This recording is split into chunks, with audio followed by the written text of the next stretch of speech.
Hi everyone, I'm Jason, I'm Baylee's dad, and I'd just like to say how happy and grateful we are to be here with you today, and thanks for listening to our story. It's in contrast, I'd like to take you back to a day 12 years ago.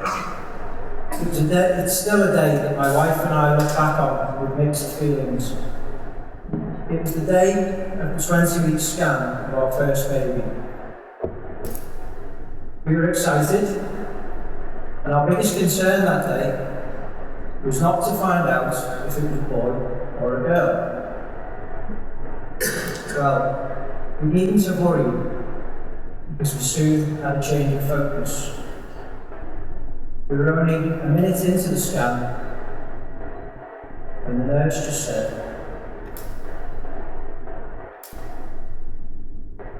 "Baby has a problem. Fetus."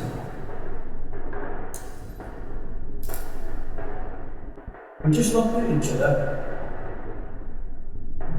as we were ushered out of the scanning room and into a special waiting area. For what seemed like an eternity, we were left to console each other, not knowing what to say or think. Eventually, the doctor, with a softer bedside manner, scanned again and showed the baby's feet had not formed as expected. The doctor told us the baby may need to have a leg amputated below the knee, and that she would not be able to dance or run.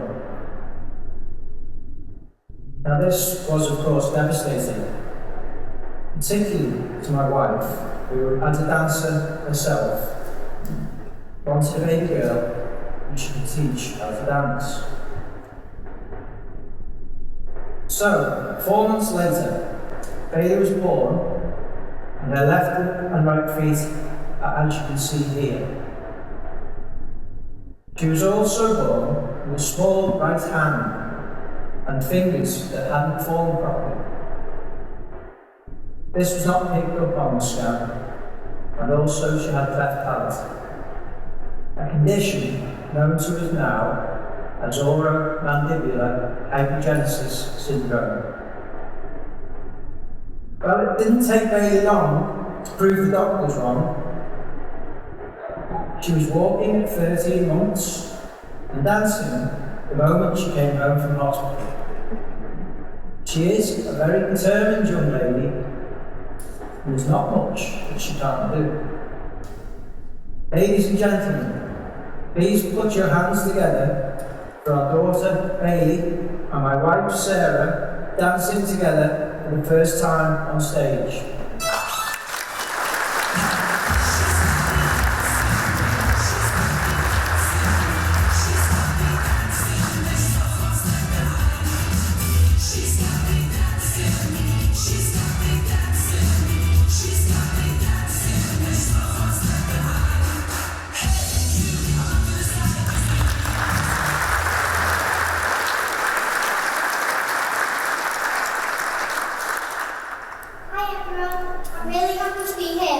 Thanks for listening to my story.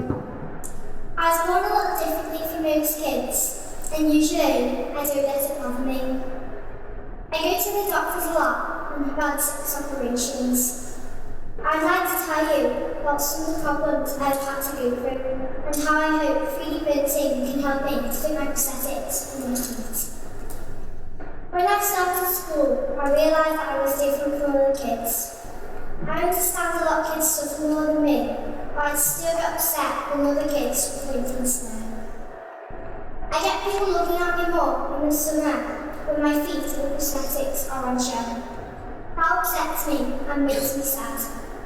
I've been going to Clatterbury Swim Centre since I was 1. They've been great, and I know how lucky we are in this country to have the NHS service. When I was 1, I was given 11 prosthetics that allowed me to wear shoes.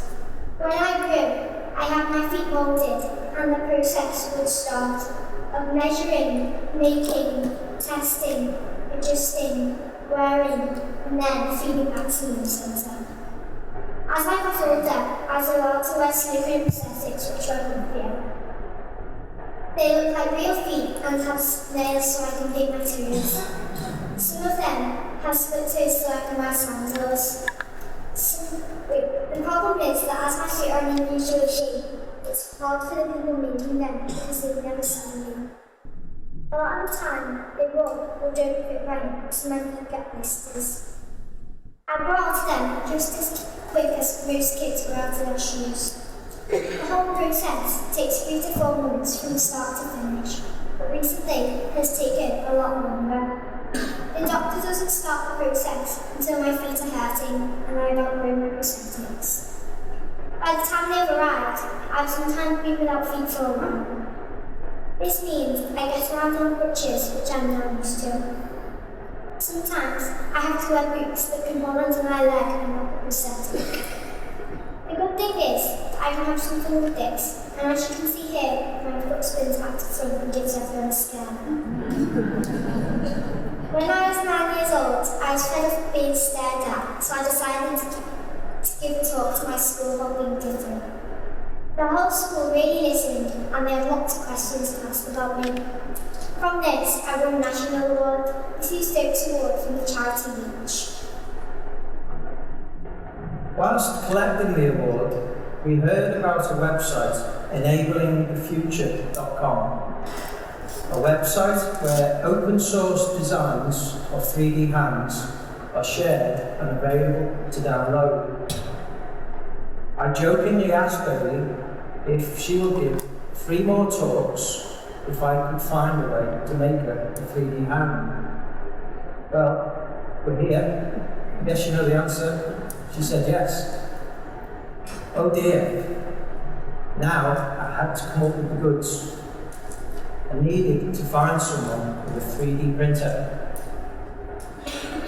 I had heard about Adrian and his makerspace at DoES Liverpool through his book, The Internet of Things. Adrian and the guys showed us how to work the printers, and we were amazed how easy it was. This is my son, Kobe. I'm really exhausted and I was involved from the start. I would now like to introduce Adrian, who will tell you more about makerspaces and 3D printing. Thank you, Jason. Hello everyone, I'm Adrian McEwen, one of the co-founders of DoES Liverpool. We're a makerspace in the centre of Liverpool, surprise. And we're one of, there's like a load of makerspaces and hack spaces kind of popping up all over the country. We've been going for about 4.5 years now, so we're kind of one of the older ones in the UK. They're not a kind of official thing, they're just groups of people getting together and starting something and kind of copying each other's patterns. So it's a very kind of informal network and stuff. So this is a photo of, I'm just trying to find where the slides are there we go.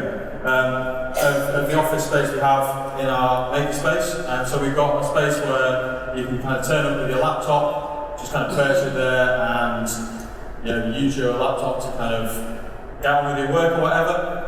Or as you can see in this case, hang your hang gliding harness from it to test the sensors that you're building to kind of play around with for that. But as well as the office space, next door to that, we've got a pretty well-equipped workshop.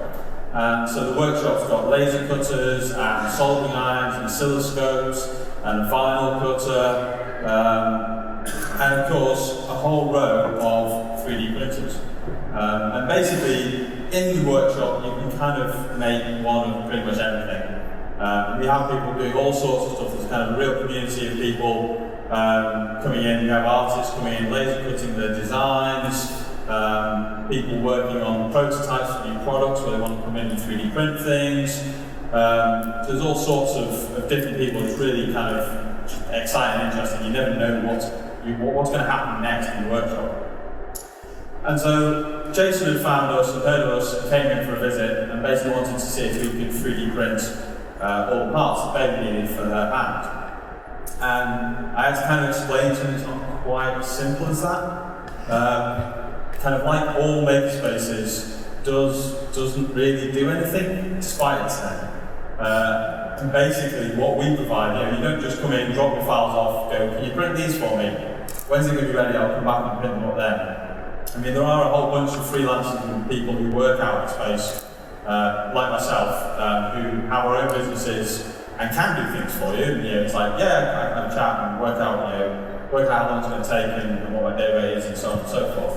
But we're more about kind of access to the tools. Part of the reason I'm based there is so that I can get access to the tools for my work. Anybody in the community can come in and give us £10 to spend the day 3D printing, laser cutting, whatever. And your first day is free from cake. So, whilst I was explaining this to Jason, we kind of worked out that really we were the wrong people to be working out whether we should 3D print the hands. The 3D printers are quite easy to use these days, and we just thought that Baylee should come in and 3D print the hand herself. And so the 3D printers, if you can operate a normal printer, you can operate a 3D printer. And so, a bit like normal printers, there's occasionally bits where it gets a bit kind of stuck or whatever, you have to do a bit of troubleshooting, but in the main, you can just load your file into the computer, hit print, and then it starts 3D printing.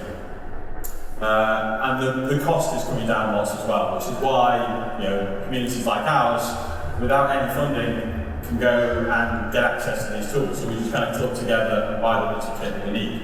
The Ultimaker 2, you can see there on the right, they're about kind of £1,500 to £2,000 to get one of them.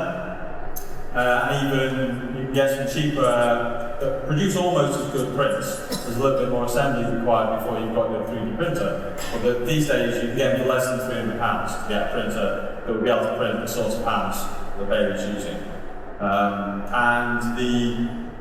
You get spooled plastic that gets fed in and kind of melted, and then the computer can control the systems, move around and lay down layer by layer to build the model that you're going to then end up with.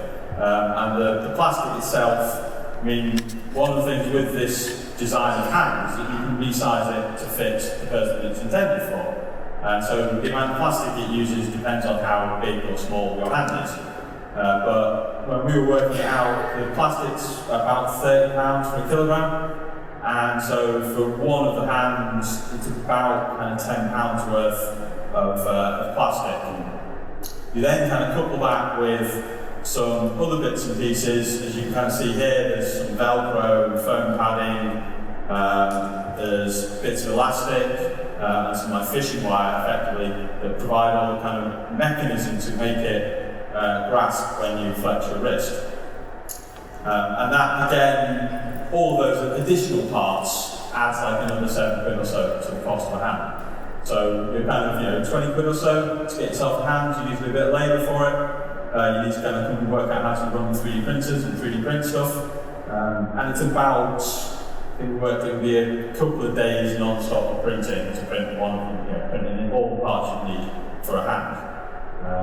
And so coming off from that, and having spent the time with Baylee, and she worked out, showed us what was possible, and printed out this design, we then got involved with FACT, which is a digital art gallery based in Liverpool. And we were chatting with them about an exhibition that they were doing with the Crafts Council that ran from kind of June through to end of September in Liverpool. And so for that, we actually had a couple of 3D printers in the gallery space, and we were 3D printing hands. So we got a load of people, there were about 15 people or so, I think we got measured up in the end. So we through the Reach charity, we got in touch with a load of families that needed prosthetics. They came in to a workshop day, and we kind of measured everybody up and worked out all the designs we needed to do. And then the hands were printed kind of during the exhibition, so people popping into the exhibition, and this photo is actually from part of the display that we put together to explain to people how, all the steps involved in going from measuring your hand, printing the parts out, gathering all the materials you need, and then assembling it all. And then we ran some assembly workshops where people who'd been measured up came back at the end of the exhibition when we'd printed off all the parts for them, and they assembled their hands and then went away home with a new prosthetic. And then since it closed in Liverpool, the exhibition's now gone on tour, and it's down in Norwich at the moment. So if you're near Norwich, go to Norwich Castle until the 3rd of January. And they Norwich Hackspace are the kind of equivalent space to DoES Liverpool based down in Norwich. And so they're running some stuff, and they've got another group of people in and around Norwich and East Anglia who they're 3D printing prosthetics for. So I think with that, I shall hand back to Baylee. Before I got my 3D hand, I was quite shy of my right hand and would hide it away. Now, I have a lot more confidence because other kids think it's really cool and not something to hide away. They all say, "Can I have one?" I tell them only if they want to chop their hand off. My first hand is bright and colourful. The next one we want to make looks and feels more realistic, like this. This is the Flexi hand, which has been made by Steve Wood of Gyrobot. The material looks and moves more like skin, and this is where we see 3D printing developing. There are a few companies leading the way with this underground prosthetics movement.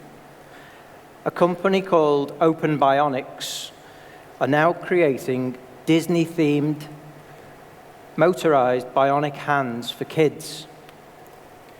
Team Unlimited is a not-for-profit organization who've really helped us a lot. Drew Murray and Stephen Davis are the guys behind this. Stephen is actually a user who is missing a hand. My dream is that one day we will be able to 3D print silicone so that we can make my prosthetic feet at home. If we could, then it would stop me waiting months for my new feet and having to use crutches, which stop me being active and makes me sad. When I feel my prosthetics are getting tight, we could scan them that day. The next day we could print them and wear them that day. How cool would that be? As Adrian mentioned, we've started a prosthetics interest group following on from the FACT exhibition, which is aimed at parents modifying the hand designs to suit their own child. And we want parents to take this into their own hands, literally. The biggest challenge is in scanning the affected limbs and creating the files to print. As 3D scanning technology moves forward, this will become more accessible.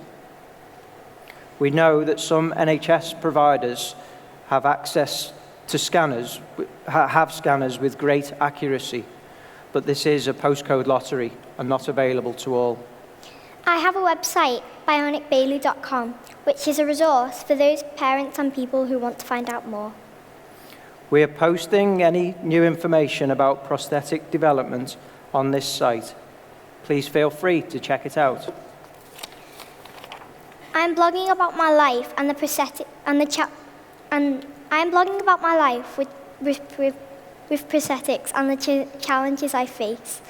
It is my hope that the help started by enabling the future grows and grows, and that normal people like us can help themselves to live better lives. In the future, people will be doing this for themselves. This will save the NHS money and speed up the kids getting their new hands and feet. This is where we need your help. We are looking for the tech and medical communities to help us bring desktop prosthetics into the user's own hands. If you know of anyone who can help us, then please get in touch. Thanks for listening to us, and I would like to end by singing you a song.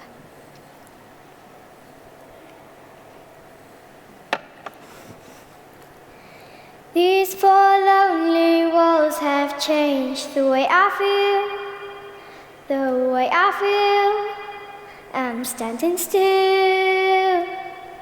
Nothing else matters now, you're not here. So where are you? I've been calling you, I'm missing you. Where else can I go? Where else can I go? Chasing you, chasing you. Memories turn to dust. Please don't bury us. I got you, I got you. Running, running, running, running, running, running. running for myself no more. Together we'll win it all. I ain't running, running, running, running, running, running, running. Ain't running for myself no more. I'm ready to face it all. If I lose myself, I lose it all. Thank you, everyone.